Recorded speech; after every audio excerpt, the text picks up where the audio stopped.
Howdy y'all, Total Poser Dean Satilli here, reporting on all things Grateful Dead, simply because it's so lucrative.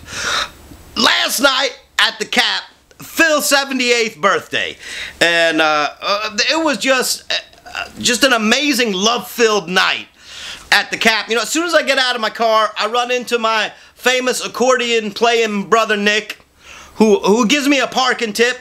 A $50 ticket on that parking tip, Nick, motherfucker. And but it didn't matter. It was all worth it. It was all worth it. Anyway, run into Nick.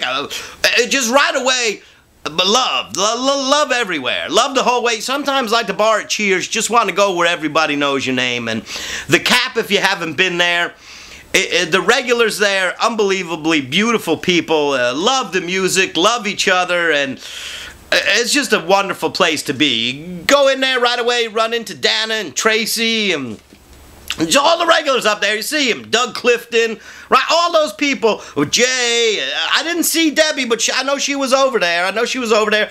You don't have to see her. Knowing she's there makes you feel better just because you know. And you know, all people that wait out line all day long to get up front, and somehow nobody hates them. So you all have managed to wait online all day, make it up front, and nobody hates you. You're doing good.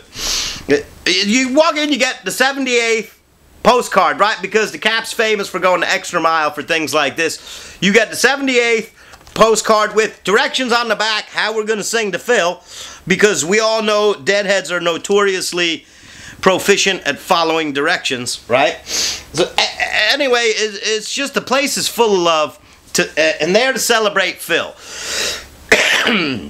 Excuse me. And celebrate Phil we did. You know, the show starts off, we get Mason's Children to start it off, and you get Mason's Children to start a show, it's a good show. It's a good set. They open the first set with Mason's Children. Whatever happens from there on out, it's a good set, because they open up with Mason's Children. You get my favorite song about nothing next. You get Tennessee Jet, and the jams were fun and wonderful. We all got our best dance moves came out on that one.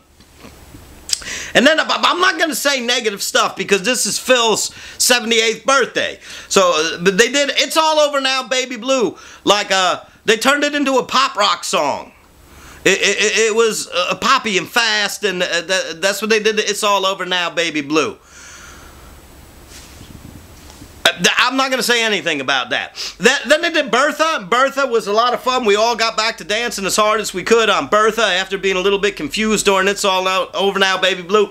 Then you get Henry from New Riders of the Purple Sage. Everyone was incredibly familiar with and enjoyed that. Playing in the band.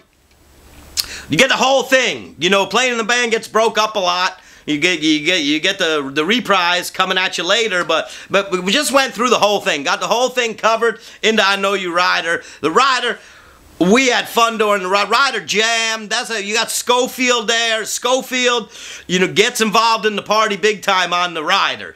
You know, it can be tough with Phil and Friends shows, because sometimes Phil and his family band and the friends and the special guests, it'd be about 4, 5, 6 guitarists up there sometimes. Sometimes got a whole band full of guitarists. And so it can be hard to know what the hell you're supposed to play when 6 people are up there playing guitar. Last night there was 3. So, but anyway, Schofield, great job on I Know You Rider.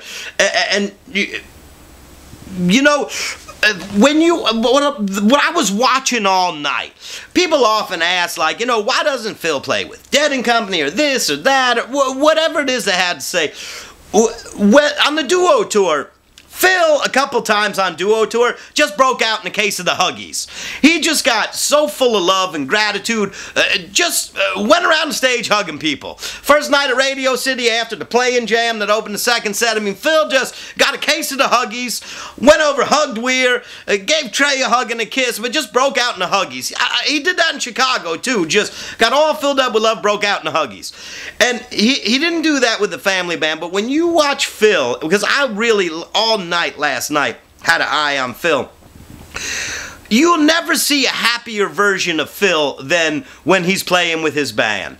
You know, when he's playing with his band, that's as happy of a version of Phil as I've ever seen, and that's reason enough for me to be happy that Phil's playing with the family band. I got a 6-year-old son, and I can't imagine what it must be like for Phil up there jamming and with his son and doing this thing. But he's just at his happiest when he's playing with the family band. So anyway, kudos to Phil on that. You got, Ross James and Graham. It's crazy when I think of Graham. I remember Graham, running around in diapers in Grateful Dead land, and now him and Ross James in competition for Beard of the Year. I mean, those are two motherfuckers can grow the hell out of a beard. They can win ribbons on those beards. Phil don't have a beard, but Graham can grow hair on his face like Phil can grow hair on his chest.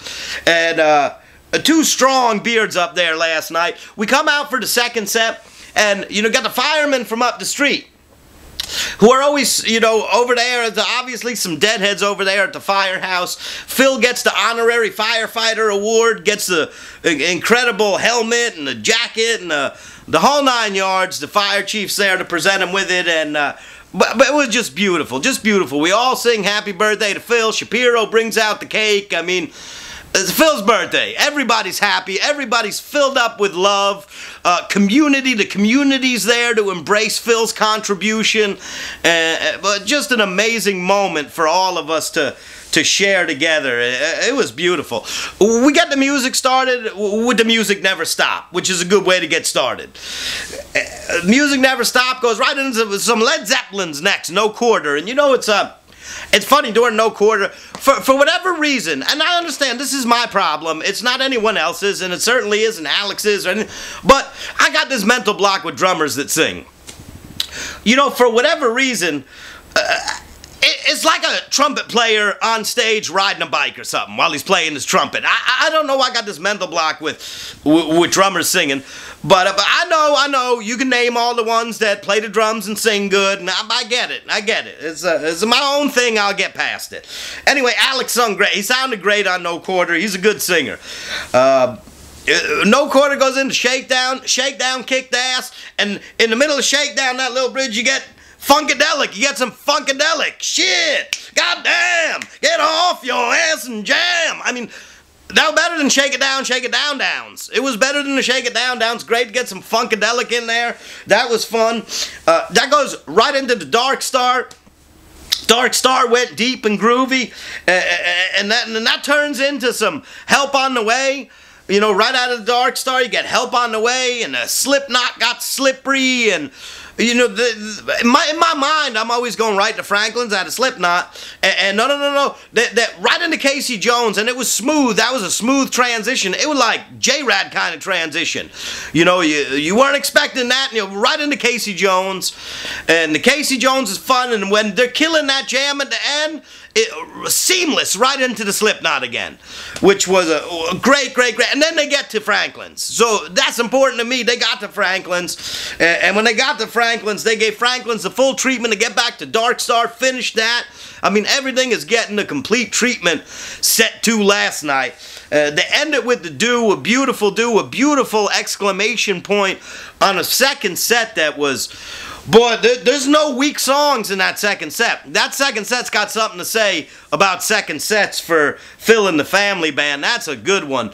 They killed it. They come out for the encore, and we get I don't know, pop rock country inspired Ripple. Ripple's moving fast.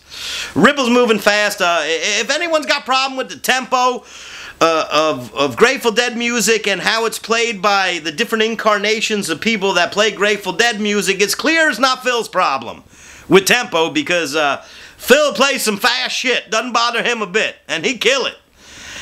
Just great watching Phil last night. Watched him all night long. Took every moment of it in. Just made me happy watching how happy he was. And every time you do that, it can always be the last time. And I don't necessarily mean for Phil. It could be the last time for me. It could be the last time for anybody. Phil outlive us all. I mean, looking strong, sounding strong. What a blessing to celebrate Phil's 78th at the Cap last night. So glad I was there. Another one tonight. So stay tuned, another one tonight, and then Phil gonna go play some shows out west. Phil's working hard, 78. Brother's working hard. I get tired streaming that much. And Phil's out there giving it all he got. Another show tonight. Love you forever. See you there.